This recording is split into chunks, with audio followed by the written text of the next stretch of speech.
It's not like, certain exams that you can take it only once in a year or twice in a year.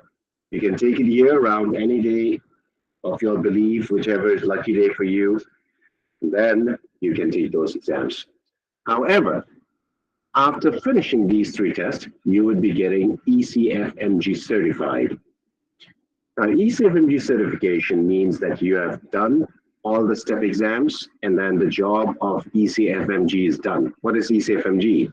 Educational, excuse me, Educational Commission for Foreign Medical Graduates. All right. This is a third-party non-profit organization which conducts and oversees the verification or validation process for foreign medical graduates. That is the IMG. Many, many years ago, IMGs that we call it nowadays, they used to call it FMGs because it was foreign medical graduates. But they changed the terminology to IMG. So remember, on each of our foreheads, including myself, we have a tattoo called the IMG, meaning International Medical Graduates. All right. So now some of the audiences may be smiling by saying, I am a US passport holder, or I am a green card holder, or maybe you're looking to get married or about to get married, or or hunting or whatever, right? That before the match you may be applying as a US citizen or a green card holder. So do I still have that tattoo? Yes, you will. It'll be ever etched throughout your life, till the death, right? And beyond, maybe. Because IMGs are of two categories. One is called the IMG, non-US IMG, and the other category is called the US IMGs. So let us say Shabana is a US passport holder but studied in Pakistan.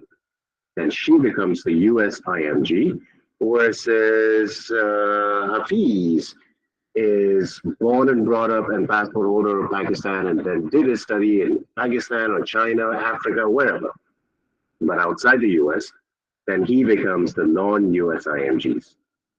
Now you guys might be thinking like, what is the difference? Because IMG is an IMG. Yes, you are right.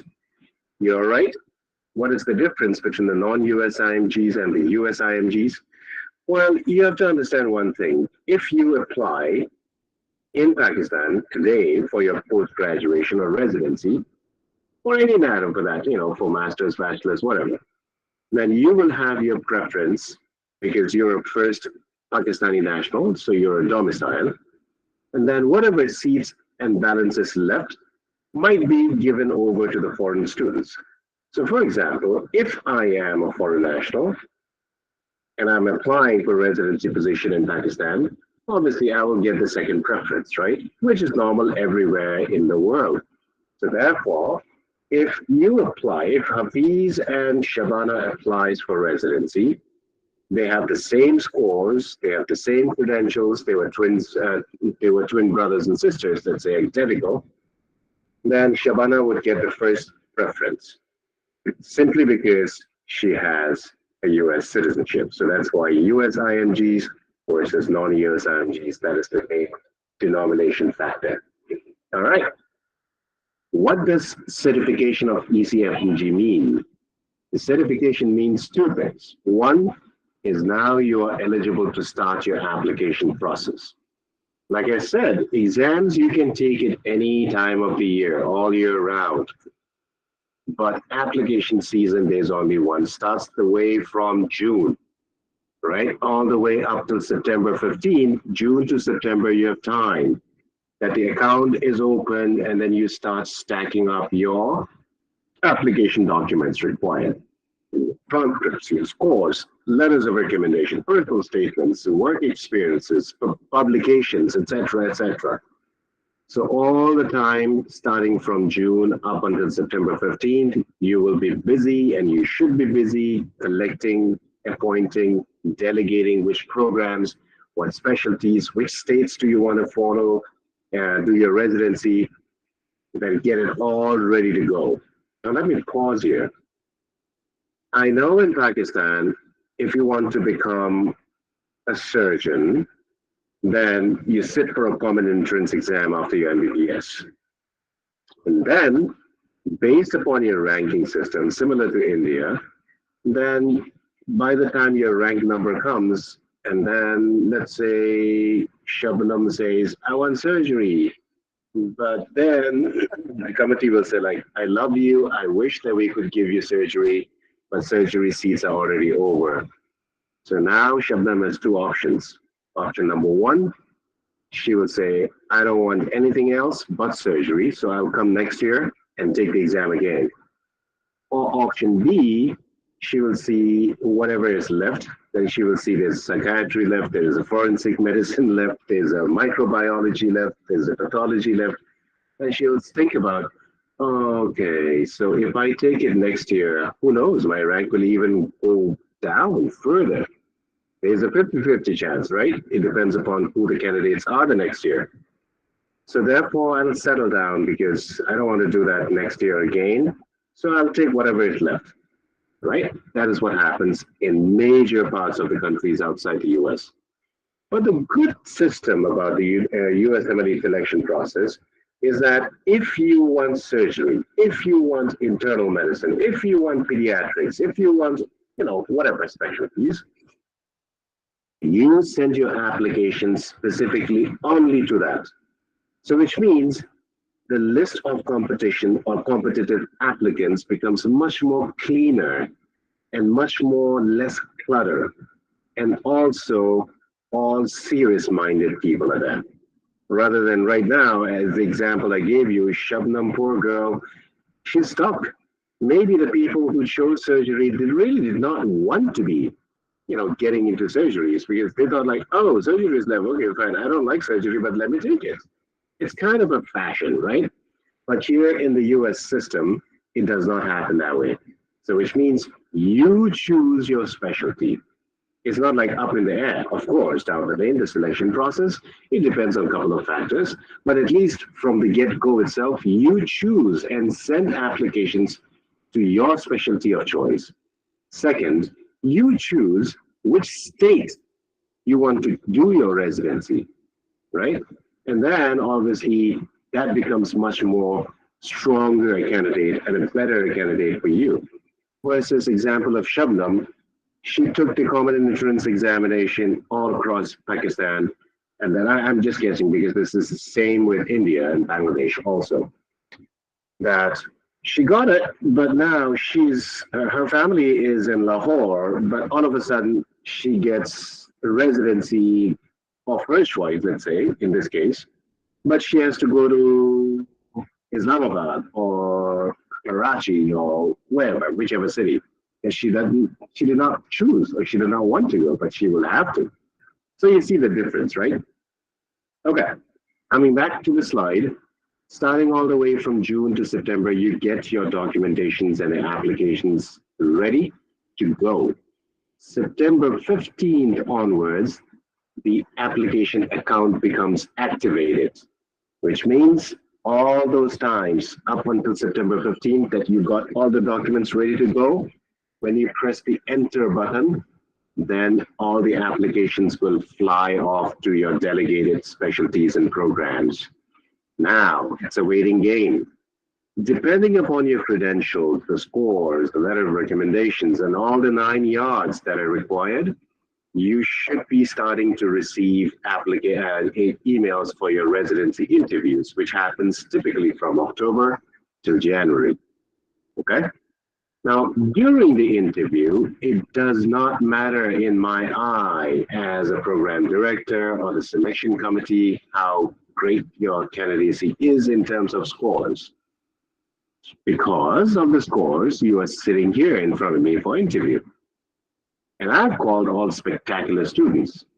Typically speaking, let's say internal medicine on an average or any other programs, generally on an average, every program has around approximately 15 to 20 positions, right? So we receive approximately around 2,000 applications a year for those 15, 20 seats. Now, I'm not going to spend all my time and waste my faculty's time interviewing all the 2,000. So therefore, I will sit down with my committee members and then screen and filter. And then maybe out of the 2,000, I will only call about 100, for interviews. So you see when you're coming in front of the interview, I don't really care now about your scores. At the end of the day, residency interviews becomes the grand finale for you, just like Americans Got Talent or Pakistan's Got Talent. The grand finale, it's a do or die. You only have about 5 to 15 minutes each during the interview sections. At the time of the interview, it's all about whether I like you or not. That's it. Simple as that. So don't try to be pompous and proud that, oh, I scored 99, 99, 99 and all the steps. Well, I don't care. It's good because that's why you're here. But now during the interview, you have to show me and you have to prove me that I should like you and nobody else, right? Because just imagine interviews just similar to your visa interviews. Now, I know that you have had some family members and some of your personal interview experiences with visa interviews for different countries. It's exactly the same. You have only about 5 minutes in front of the window when you apply for a visa, right? And some people, despite the fact they have all the documents, all the financial statements, they get the visa denied. And some people, even though they don't have it, they luckily get it.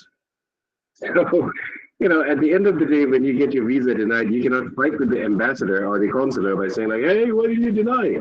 They will say, I don't like your face. They will not say that. But they will diplomatically hand out a small sheet of paper and circle one by saying, sir, you are a potential non-immigrant. So that's why we denied. Same thing in US residency process, right? During the interviews, they will not tell you that I like you or they don't like you, but they will shake your hands definitely after each and every interviews. And they'll say like, oh, pleasure meeting you. We'll let you know later. And that later is going to be in March, right? By middle of the March, after all the interviews that you've finished, you should be getting an email which says, congratulations, you got matched. And that time you will know where you matched and which specialty you matched. The reason why that is because let us say on an average, international medical students send about 200 to 300 applications all across the US. 2 to 300. That is an average number. There are some people I know they send more. There are some people who send less. But the average number of applications sent by IMGs is ranging anywhere from 2 to 300. Now, out of 2 to 300, you cannot expect 2 to 300 interviews, but on an average, I would say an international medical graduates gets anywhere from 5 to 15 interviews.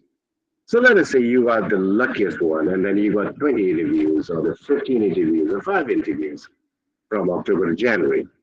But obviously, you'll have to wait till March to know where you matched.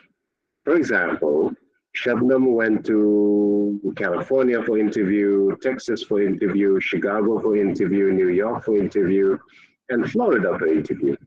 Now, she thinks that she did well in all the interviews. That is fine. But she will never know up until March where she matched. And during March, she gets an email clarifying the details. Congratulations, Shabnam. You got matched in Florida in internal medicine.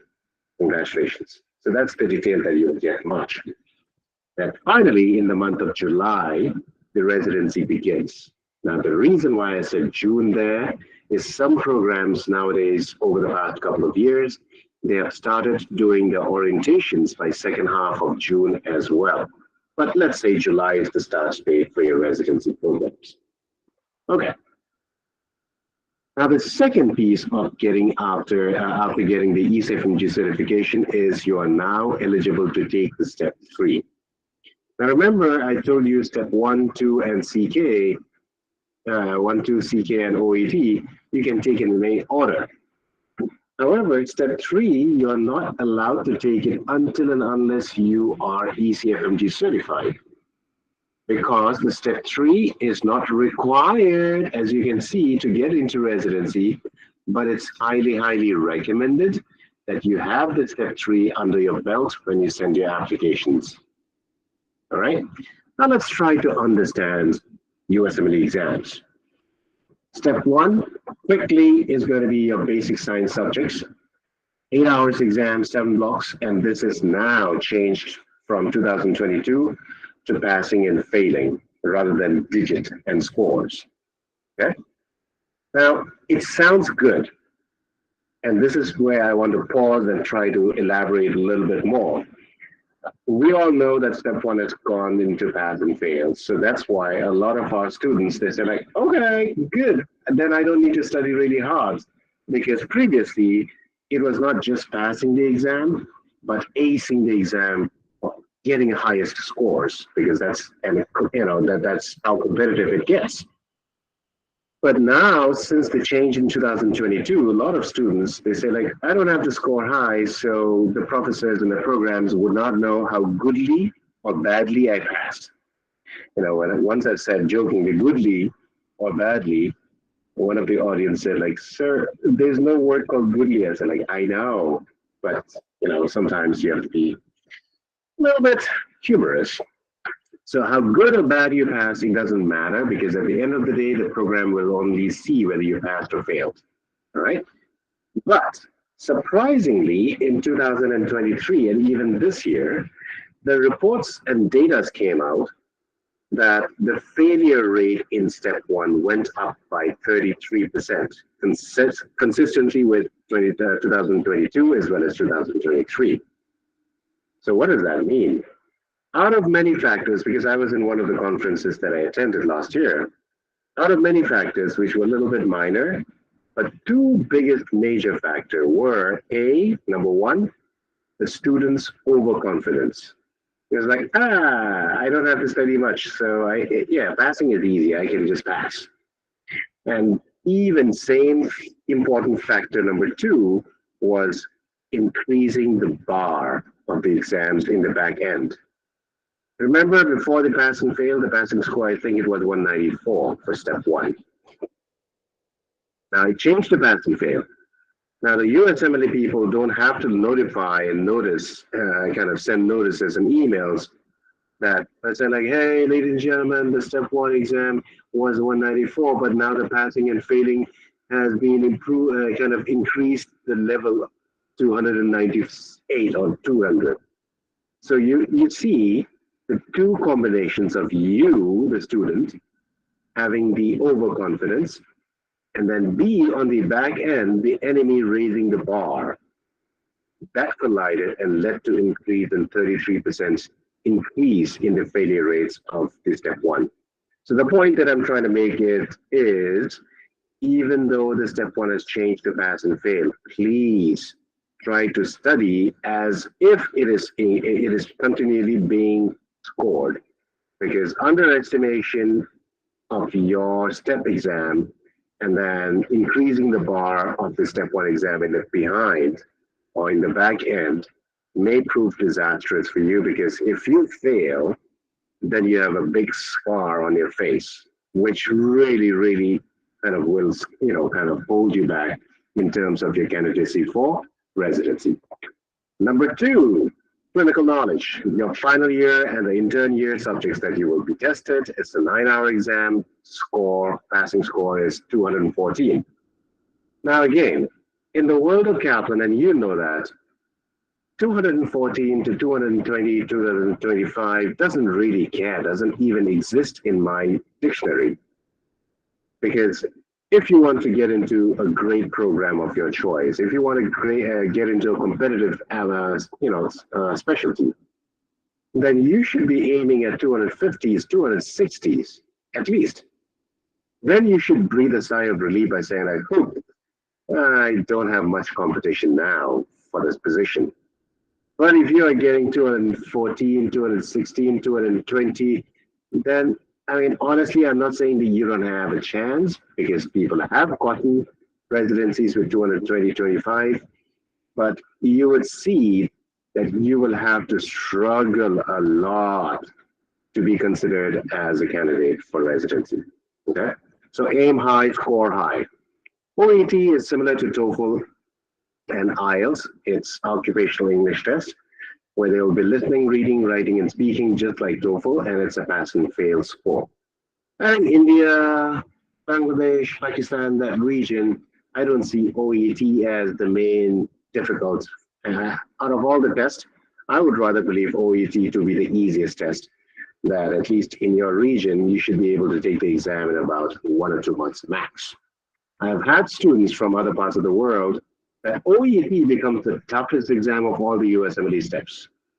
I have students who have studied USMLE step 1 and 2 and finished those exams in about let's say 1 to 1.5 years.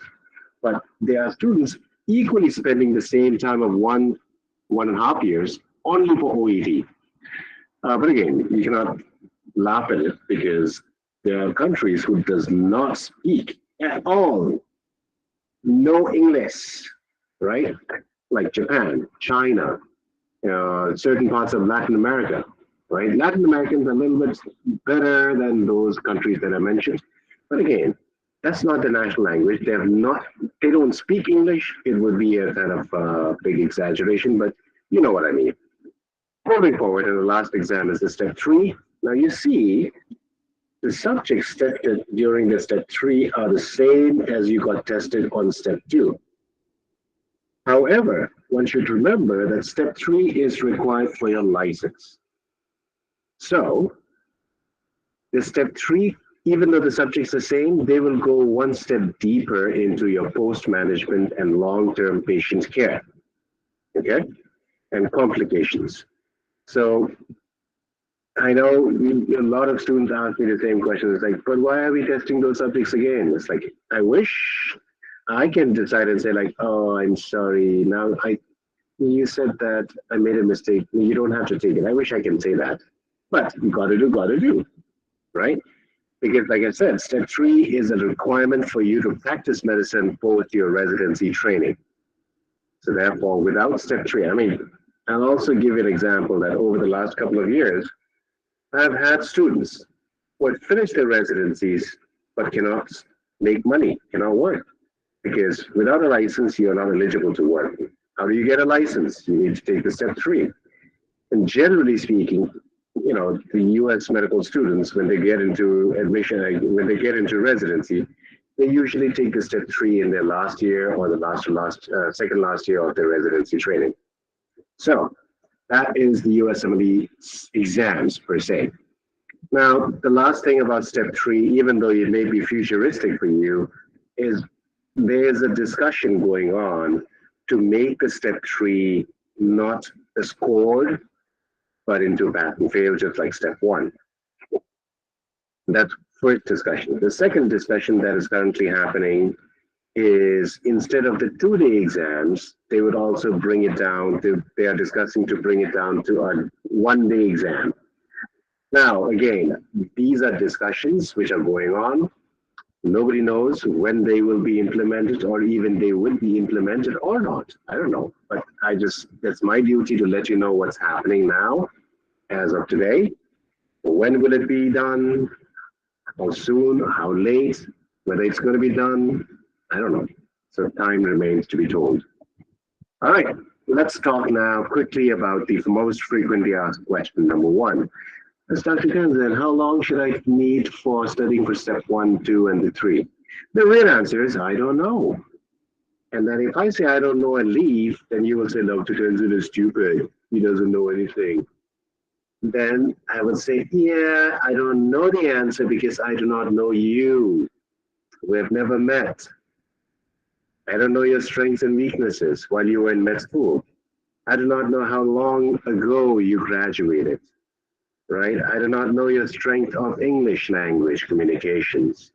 So the average, I can tell not about you specifically, but I can share the average international medical graduates needs 9 to 12 months for step 1, 6 to 9 months for step 2, 2 to 3 months approximately for OET, but like I said, 1 to 2 months for Pakistani students, and step 3, depending how soon you take the step 3 after your step 2 CK, would be around 3 to 4 months. Okay, but again, this is an average time. You could need less than the lesser amount, or you could need more than the maximum amount that I mentioned here. Moving on to the next question, how do I get residency interviews? Like I said, average applications any program receives is around in the range of 2,000. Average program seats available would be around 15 to 20. So obviously, I mentioned something about the screening process. So how do we screen? Before we talk into that, this is another view of the months. Remember in the first graph, I told you the timeline. I said September 15th, mid of September is the starting period for your application. All right, so that's why we started this graph. On the X, we have the months, and the Y, we have the percentage of people who get interview calls. So starting from September, and then by end of October. Now look at this. Now add the 2% on September and October. So it's more than 60% as easily as I can see, which means by the end of the October month, more than 60% of the applicants has already been receiving interview calls, which means the programs have already started sending invites for interviews. Now, what does that mean? That means if Ibrahim is late in his application, he sends his application in November, December, January, then his chance of getting interview calls gets lesser, lesser, lesser, lesser. So you get the point. One of the many factors that your seniors will tell you by saying like, oh, you should not try USMLE, it's so tough. You know, I got 99.99 in all the steps. I got everything, but I did not match. So you really look up to your seniors because that's the culture in that region, right? Whatever your seniors say, you'll follow it blindfoldedly. So I would recommend you, being the Gen X right now, to not to believe to whatever you hear or see. You have to be really digging up to know the true answer yourself. Whatever your senior said may be true during his time, but obviously he or she may not tell you the full truth, right? He may have gotten the excellent result, but he may not have told you that he has 2 failed attempts. Nobody's going to tell that, are you? I don't think if you get residency, you're going to tell them like, oh, I failed once in step 1. You're not going to say that. You will just be like, oh, I got it.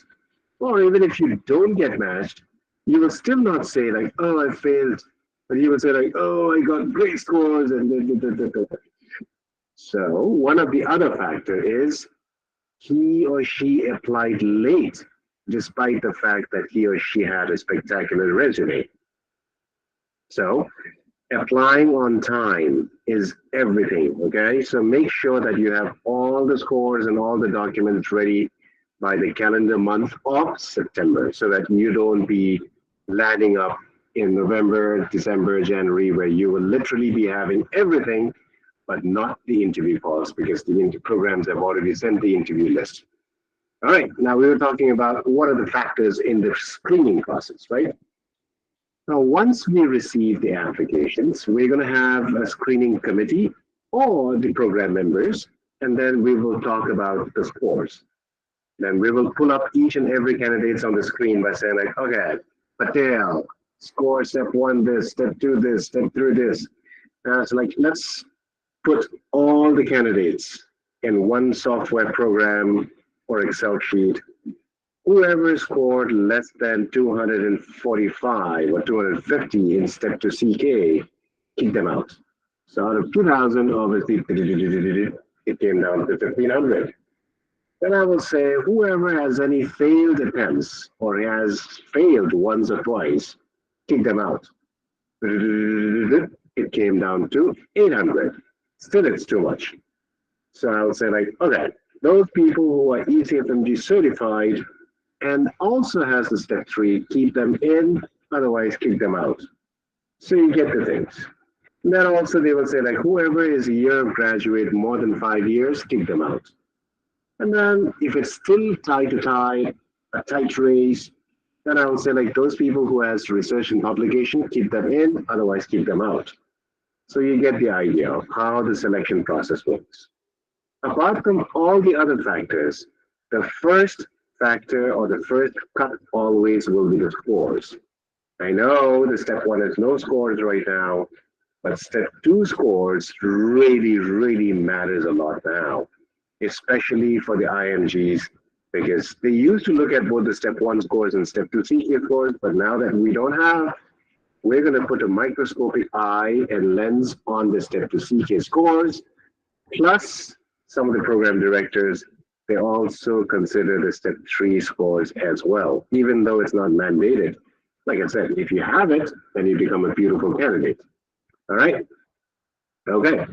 Now, in terms of the application package, we mean United States clinical experiences, rotations, right? Observerships, strong letter of recommendations, personal statement, research and publications, achievements, awards, and life experiences, right? All those things also, kind of make a part and parcel of the package for your selection process as well. All right, now, how do you study best? Again, everybody is different in their study methodology, but this is a proven one by Kaplan. 3 phases: review, remediation, and practice. The review phase is the first phase, which takes the longest time. Because I do not know which year you guys are, whether you're a graduate or not. So I'm just considering you as a graduate for now, even though some of you guys are not. But typically, that's where most of the students in the IMG world, they start preparing for USMLE, which if you are, then there's nothing that I can do. But if one of you or two of you, if your majority of you, you are in your basic science years, I always recommend you to start preparing for USMLE from now. Because historically speaking, when you go back to date, USMLE exam was not designed for people like you and I as foreigners, because they were there just for the internal domestic students. But people like you and I came and said like, hello, I'm here, what are you going to do? I'm a doctor from Pakistan. I want to become a doctor. And they had an internal meeting where it's like, oh no, these immigrants, what should we do? Should we have a new exam for them? Or should we let them take our USMLE exams? And then they were like, yeah, these buggers, they should be having separate questions. These are untouchables, blah, blah, blah. Not really, I'm just making it up just to make it exciting. Then finally they decided, all right, let them take the same exam, otherwise it'll become biased. So then that's where they allowed us to take it. But now that obviously the US medical students on the other side, they have their first year, second year as the basic science years, and then they take a gap. They take a few weeks, a few months of break, and then they prepare for step one exam, and then they take the exam. Based upon the result, they will be promoted to the third year, fourth years for the finals, right? So that's why the average scores for their step one and step two, they're higher than the IMGs. The reason is because A, they just finished, reading basic science yesterday, versus you as an IMG have started to, study anatomy, biochemistry, which you graduated about 5, 6, 7 years ago, even more sometimes, right? So if you are in the basic science years, I would recommend if you did, if you believe that you wanted to go the US route, then you should start preparing for USMLE day one, first day of your medical school itself, just like the US medical students, right? But somehow down the lane, if you guys have already graduated, then oops, I'm sorry, you missed the train, but still, I just wanted to talk to the kids. Remediation phase obviously is going to be 14 weeks through our live online programs or live lectures in New York. We do sponsor student visas assistance. So if you guys are interested to study with us in Kaplan in New York, we provide assistance for student visa as well. And the last phase after remediation is going to be a practice phase, where you eat, sleep, walk, talk, do, dream, only questions, and depending upon your performances, then you can take the exams. All right? Now let's quickly look at the residency match data, because this is one of the most common factors of people wherever I go. And then one of the favorite questions is, listen, thank you for your wonderful seminar, but like, what are my chances? I invest my money and then I get the exam, but if I don't get matched, then what's the worth? Well, if you think pessimistically or negative from the get-go before even starting, then you should not be wasting your time thinking about it. Don't. Because if you think that you're going to fail, then you will definitely have 10% more chances that you should be failing even badly. So for the kind of person I am, I always urge my students everywhere, online, offline, in person as well, to be positive. I'm not talking about residency only. I'm not talking about USM. I'm talking generally in life. Because if you're a positive human being, a lot of things becomes much more, lighter, easier for you to carry on. You have a lot of friends who are always in trouble, right? You have a friend, so yeah, everybody has that, that kind of friend who's very good friend. Don't get me wrong. I also have a couple of them. But when you think about your friends, then you will say like, yeah, whatever Dr. T said, he's right. Oh my God, I never thought about it. Because my friend, she always has a problem. When I say, hey, how are you doing? It's like, I'm having a stomach pain. And then after the next day, a few days later, I say, hey, how are you doing? I don't know, my dog died.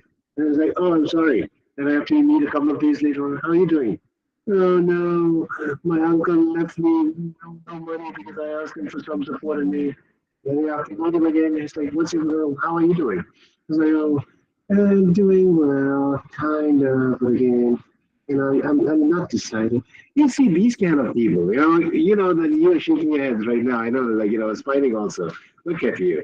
It's like everybody has that kind of a friend. So that is all negative. On the other side, you have positive friends also, optimistic friends, right? Where it's like, how are you doing? It's like, amazing, even though he's having constipation, right? Then you have to meet some days like, how are you doing? It's like, awesome, man, I can't. It's like, yeah, I nearly won the lottery, but I lost it by one digit. But that's the optimism. You didn't get the lottery. You didn't win the lottery. But it's like, I missed it only by 1 point, but he's still so happy and excited. See? You have that friend as well. It's like, yeah, I know, that's my boyfriend, that's my girlfriend, that's my neighbor, right? So those are the two kinds of people. But out of these two categories of friends, you should move more towards and hang out more towards the positive like people. You get more positive energy from them because the more you spend time with the negative kind of people, the more negative you might be, or more depressed you would be, or your energy might be also kind of delineated towards them. I know. I sound Californian. That's the new word that I learned when I first came to US, right? Many years ago, decades ago. And I was talking about this optimism and positive, kind of thought. And then one of my friends said, like, "Oh my God, Tanzin, you're sounding so Californian." And I was like, "Sounding Californian? Please, in English. I don't know what you're saying." And it's like, oh, Tanzan, I'm sorry. So California people, they believe in energy. And people, when they talk about positive energy, negative energy, New Yorkers don't talk about it. They don't care about it. Right? But Californians, they normally talk about it. That's why she said, like, ah, you sound so Californian. I thought, okay. But anyways, moving forward, I know some of you guys are like, oh my God, what is he talking about, right? Are we here to attend this or are we here to listen about California? So moving straight to the residency data. Always remember US needs you. Look at the data. Starting all the way from 2020 to 2011, because there was no space, so I started from 2011. But even if you go before that, it remains the same. Up all the way till the last match. There's not even a single year that the number of people matching from the non-US IMGs, they got 1% down. Always went up, and up. And I can be surely confident saying next year's match is also going to be higher, right? So now this particular thing, I can lie because I'm a human being, right? You can lie because you are too, in certain circumstances. Not that we are liars by profession, but sometimes we can because we're human beings. But one thing does not lie is the numbers. So here are the numbers, right? You should also be happy and proud to know that more than a quarter of the physicians and surgeons working in the US are from the IMG world. 27. I was happy and proud and excited to see that data just about a couple of years ago. I was like, yes, we are serving you guys. You need us, right? Let's look at the latest data of 2023. I'll give you some time to kind of go through that. And let's see whether you are able to sink it in.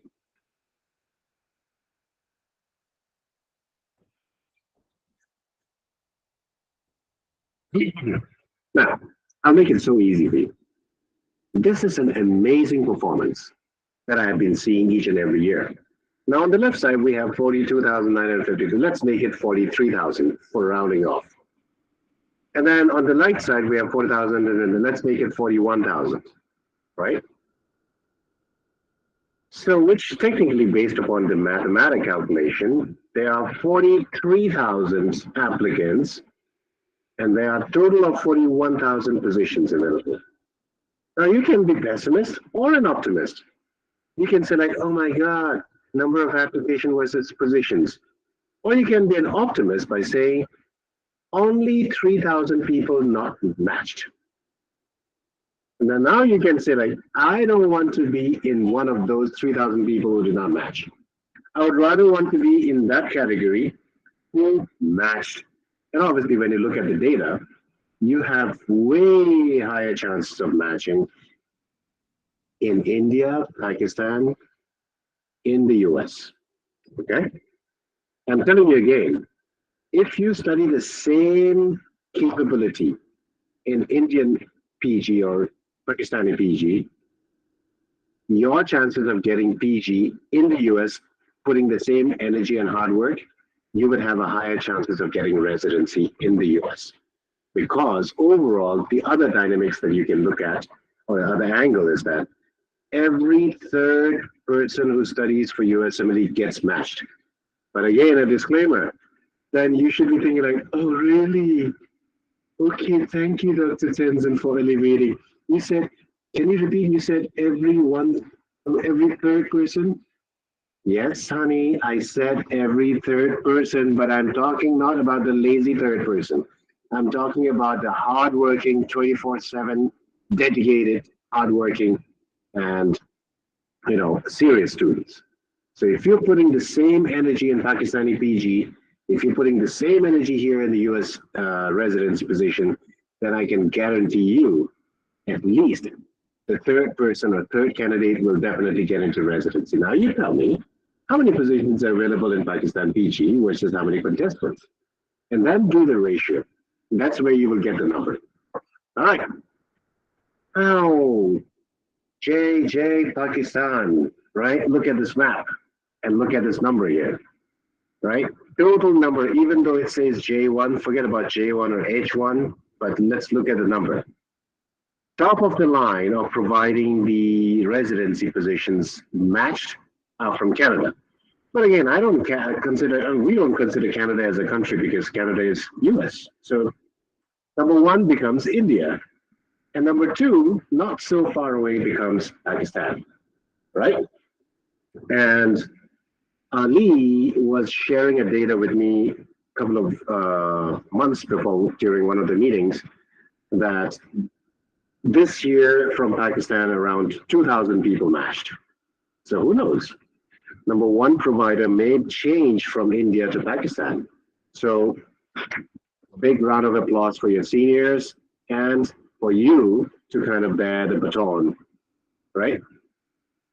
Okay. So these should be kind of really encouraging, right? So these are optimism. These are the positive energies that you have to take a gulp in by saying, yes, you can, because if they have done it by bringing our country to number two position, then I will definitely work hard to make it to number one next year. Good. Okay, why should you study with Kaplan? Okay, the question should not be why Kaplan. The answer should be why not Kaplan. Because when you look at all the resources available today at this day and age, you have 10,000 choices. During my time, we have only one or two choices.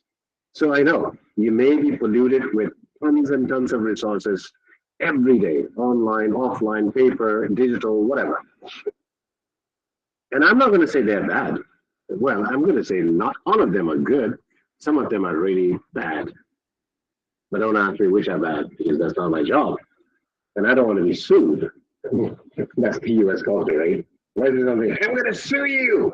Well, You're not going to sue me because I'm not going to talk about you. How about that? Okay. Well, anyway, you have great resources out there. But remember, those people who score high and study well are not necessarily those who has the maximum resources. But those are the candidates who scored high, knew which resources to use first, and then next, and next. You may have tons of resources in your hard drive right now. See? See? Yeah, look at you, look at it. Yeah. How do you know? Have you hacked my computer and seen it? I don't have to see it because I can look at the expression and see like, oops, how busted. You got it from the piracy. Oh, dark web, where your friends gave it to you or somebody sold it to you. Or you went to Chandni Chowk and then got it from that gully, shop, right? However, be smart in utilizing the resources one step at a time.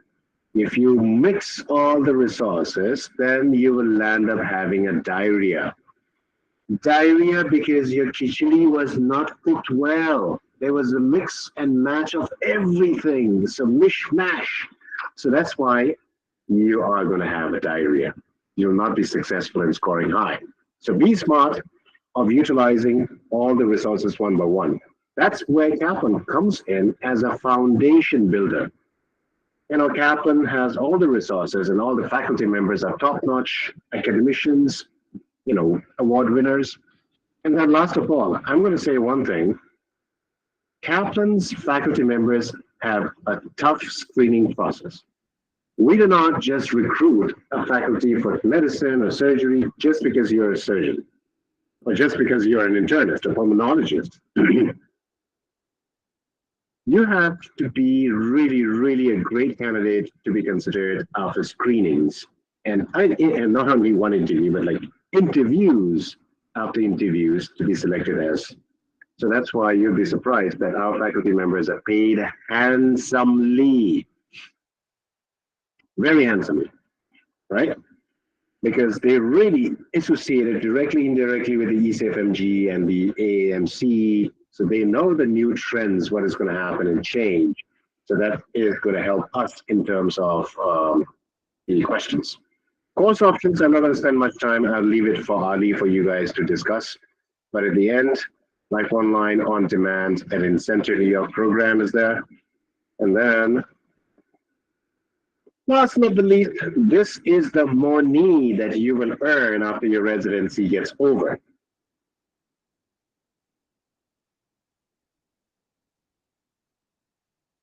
Look at you guys. Look at you. When I talk about paisa, then everybody woke up and then came near the screen and it screenshot your cell phones, right?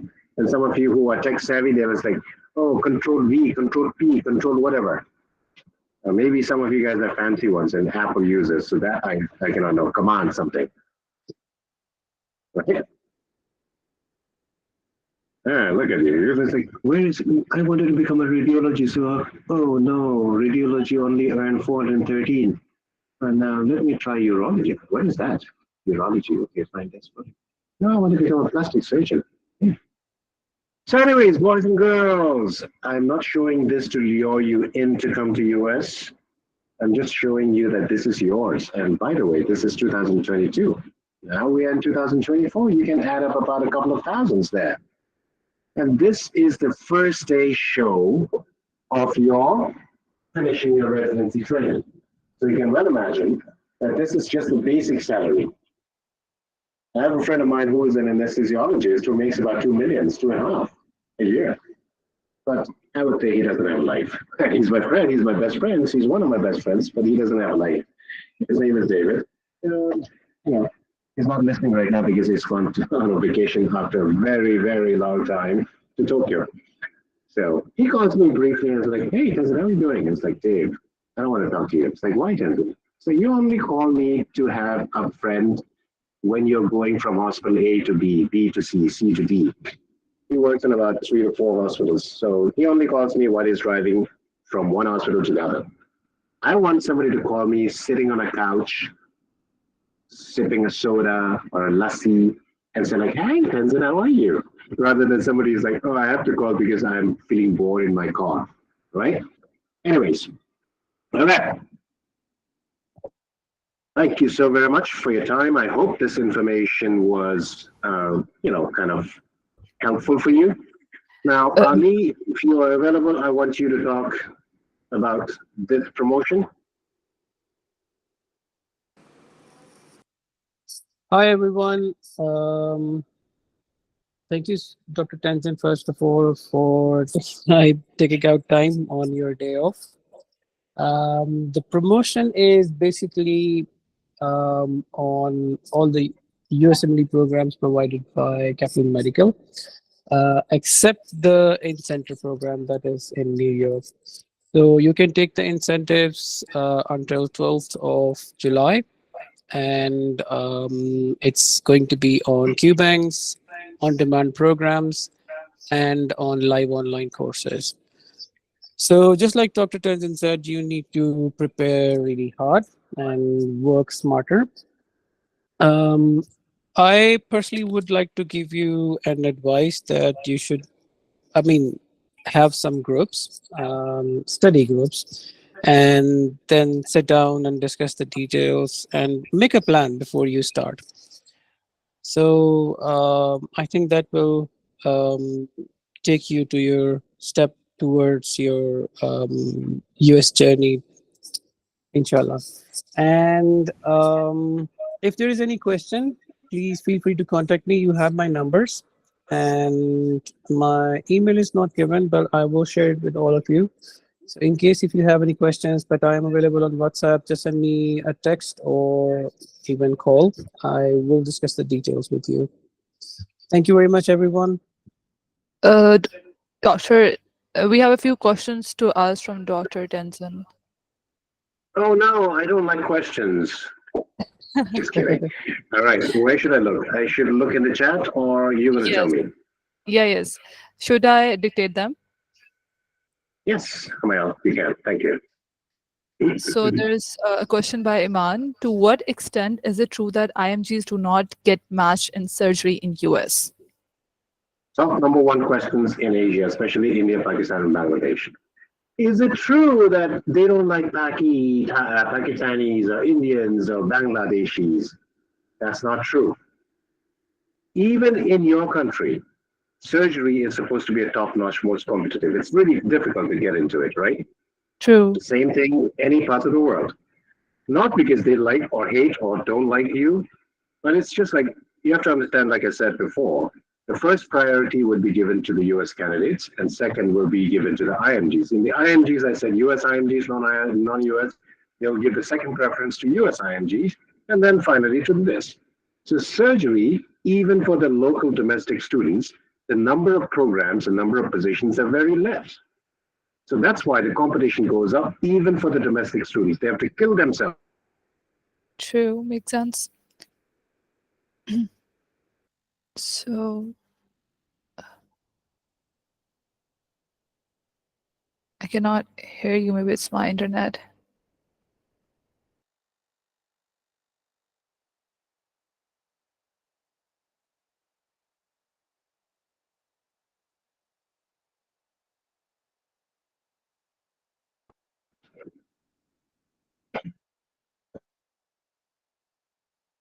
I think we've lost the connection.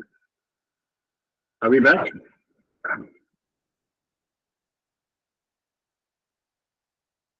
Hello? Can you hear me?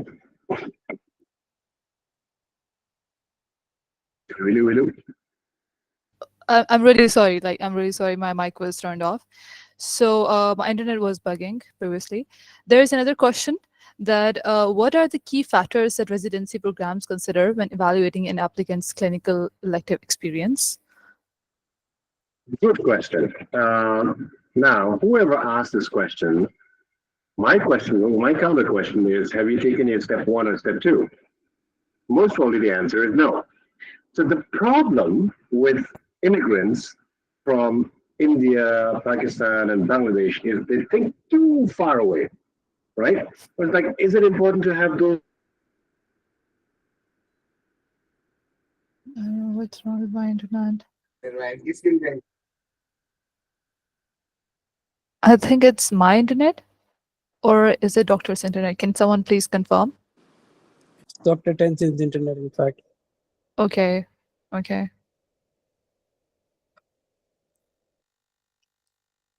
We can wait for him. Guys, please stay in the call.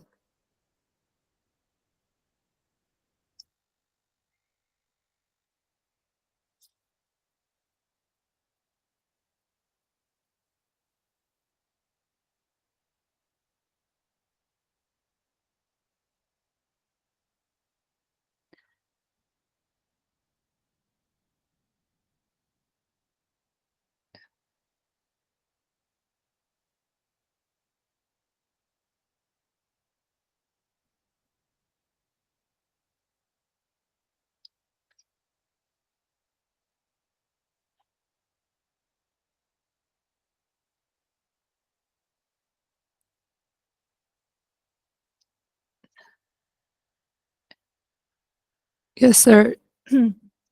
Welcome back. Your mic is turned off. Can you please turn on your mic? Smile, I think you should change your, service provider. Just kidding. All right, but again, coming back to the question quickly, yes, it is important, clinical experiences.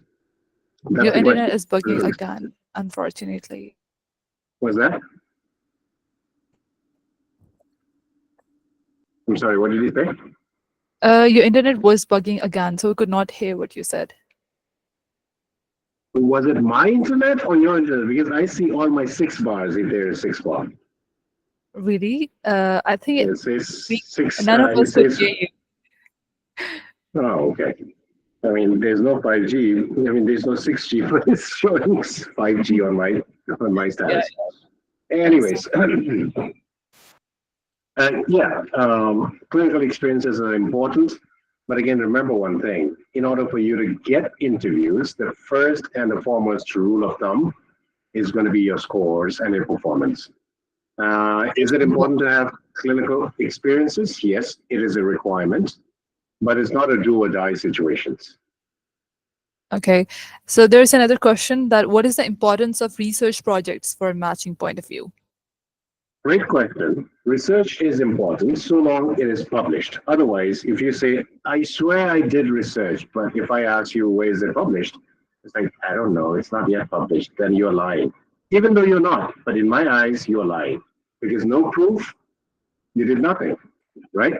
But I do also know that it's difficult in that part of the world to get a research hands-on because of the fundings. But remember this. I said research is important both for surgical fields as well as medical fields, especially for surgical fields. If you have a research, then you become more attractive a candidate. On average, how many papers in the CV would sound attractive to the person who's taking the interview for residency? Okay, Amal, a beautiful question you asked. Let me put the answer in this form. Let us say, since you guys are all handsome and beautiful, and young and eligible for marriage years, so let me put it this way, for simplicity reason. Don't take it personally, because sometimes people in an audience of 100, 200, 500 people that are talking like, oh, Dr. Tenzin is talking something not relevant. But again, for a kind of person that youngsters you are, good looking, beautiful, handsome, ready to get married or date or whatever it is, I don't have any kind of filter on my mouth because I talk my mind, because I'm not here to make friends. I'm here to show you the raw truth. So listen to this. When you want to date somebody, you will create, in this day and age, it's not like, your dad and mom is going to bring in, maybe some of you, but maybe some of you guys have more rights by saying like, Dad, I don't want to marry this guy. I don't want to marry that girl. She's ugly. He's handsome. He's ugly. Whatever. So in this day and age, there Tinder age, a Match.com age, a Shadi.com age, whatever have you, in various parts of the world, right? What is the first thing that Zubain is going to do? Zubain Ahmed, right? He has to create a profile on Tinder or Facebook or Match.com or Shadi.com or whatever. Suleka.com. I do not know what goes on in Pakistan. That's why I'm just throwing out those things. Maybe Shadi.com extension. I don't know. So what Zubain is going to do is the first thing is that he's going to take a lot of pictures, beautiful pictures, in this pose and this pose and that pose near the Ferrari and all those things. And then he's going to be photoshopping them professionally 10,000 times, right? And then he'll post that. What is the next thing that he's going to do? He's going to write something about himself. And he's going to write about me. Hi, my name is Dr. Zubain Ahmed. I'm a surgeon currently practicing in Islamabad. I'm a surgeon by profession, but I like scuba diving and then bungee jumping and parachuting, paragliding. And during the weekends, I go to Switzerland for shopping. And then I always visit Paris because I love that, because I go there for breakfast and come back in Pakistan for the night. And then I also play guitar. And I love reading and I love trekking and trailing. And then that's about me. Then he'll post. And then all of a sudden on the other side, the woman or the girls are going to like, nah, I don't know, left or right, but like, you know what I mean? Yes, no, yes, no. And then all of a sudden they come through Zubain's picture. Zubain. And the girls are like, oh, good looking guy, handsome guy, more pictures. Like, all right, let me know more about Zubain now. Zubain must be having blushing right now, right? I'm sorry, Zubain, because your name came I up must be first on very the happy. screen. That's why your So face Ben is must be glad to get blushing like. matched on Tinder. So now the girls are going to look like, oh, he looks cute, but let me look. Oh, wow, he's a doctor. Okay, fine. But doctors are boring. Let me look. But no, he's a different surgeon. He's not a boring doctor. He's a surgeon, but he is freaking rich. He goes to weekly, shopping in Paris. He goes to Switzerland for breakfast. And he said he likes fast car. He has 3 Ferraris, 2 Lamborghinis, and 1 Harley Davidson. It's like, what more? But wait a minute. He's not even that. He's not even rich, and he's not only rich and surgeon, makes tons of money, but he also plays guitar. It's like, wow, so romantic, huh? So now what is going to happen is the girl will say, "Hola, Zubain. Hello, how are you?" Then Zubain is going to say, "Ping, ping, ping, ping, ping, ping," and then one fine day you're going to meet in Starbucks. Now, when I said Starbucks, I remembered one of my things. One of the things that my friend from Pakistan told me. I do not know whether it's a reality or not. In Pakistan, I do not know which city. He told me there was a lawsuit between Starbucks and that particular store. Starbucks claimed that, oh, you're using our logo and our name without our franchise illegally. So they filed a lawsuit. They went to the court. The court of Pakistan denied the win to Starbucks USA because Pakistani Starbucks, so-called allegedly that company, they said, we never used your logo. Look at the logo properly. It looks similar, but it's not same. Number one. Colors are same, but the design is different. Number one. Number two, we do not say Starbucks. We say Starbucks. So now you cannot sue us because Starbucks and Starbucks is different. So anyways, that was just beside the point. Whenever I start thinking about Starbucks, I remember Starbucks. So you and Zubain and the girl, ping, ping, ping, ping, and then you have a date in Starbucks. Then you spend about 10, 15 minutes, talk about your likes, dislikes, hates, whatever. And then after you part away, then maybe a couple of things may happen. A, Zubain will never text that girl. He will in fact block her and delete her. Or the other way around, right? Or the third option would be they would be continuously ping, ping, ping, ping, and meeting again, meeting again, meeting again. One fine day, they're happily married. So Yeah. the point and the essence here is that was the real story of Match.com. But in this residency Match.com, same thing happens. When I was talking about the profile picture that Zubain shot and photoshopped, I was talking about the scores, and credentials. Number two, when I was talking about the about me, was all about your USCE, letter of recommendations, personal statements, etc., etc., etc. So if you combine both the A and the B, then you will have the date. Otherwise, Zubain would have not have met this beautiful woman, right?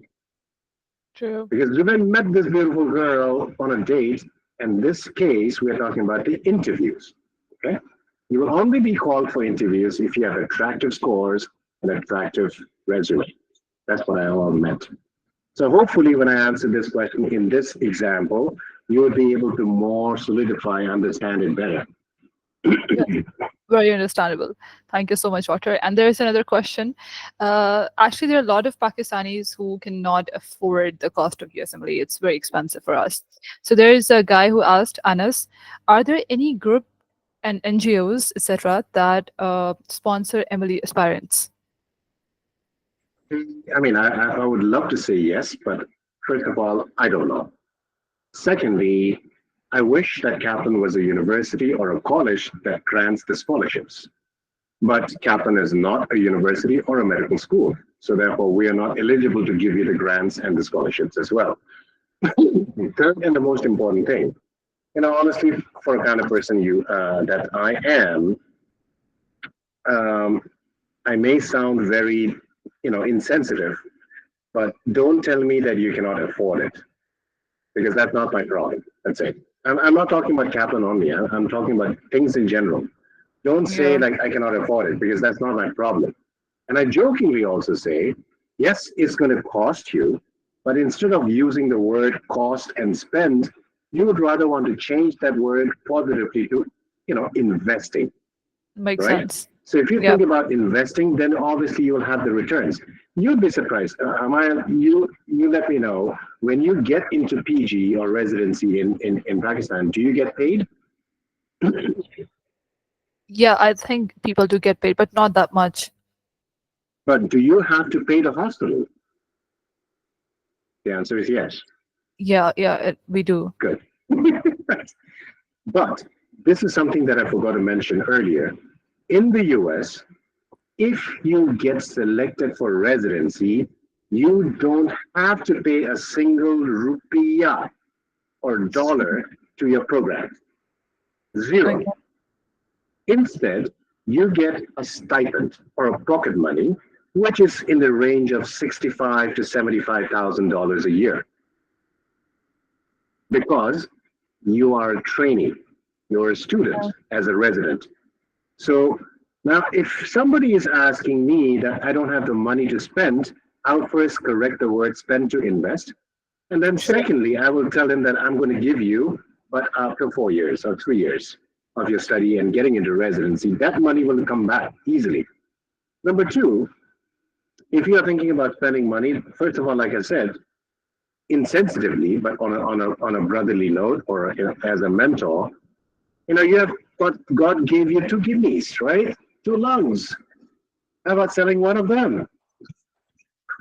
How about robbing a bank without getting caught? I don't know. I didn't say that. How about keeping some of your bangles and bling blings and watch and fancy cars and selling them and investing in your future growth? So That's such a those nice are the advice. answers that I would give it rather than saying like, oh, I don't have the money. Then I would say like, that's not my problem. Yeah, makes sense.